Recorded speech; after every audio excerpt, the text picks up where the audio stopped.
Hujakubali kama tarehe 29 mauaji yalitokea.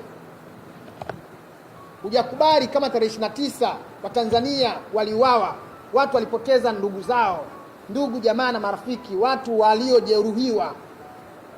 Hujakiri kosa.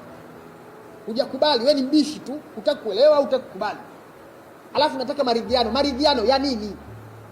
Yanahusu nini? Kwanza kubali kosa. Kiri kosa kwamba tarehe 29 ilikuwa ni mauaji, wananchi waliuawa, vijana wa Kitanzania waliuawa na vyombo vya ulinzi na usalama. Kiri kwanza, kiri kwanza. Pili, wajibisha waliotenda makosa, chukulia hatua walioua, waliojeruhi. Tatu, omba maridhiano. Unaombeje maridhiano hukubali kama umeua? Unaombeje maridhiano hukubali kama umejeruhi?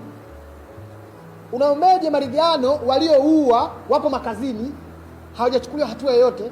Unaomba maridhiano ya nini? Unaomba na nani? Nani unaomba maridhiano naye? Mjadili nini? Sio ile mjadili maridhiano, si lazima kwanza ukiri kuna tatizo, tukae mezani tulitatue.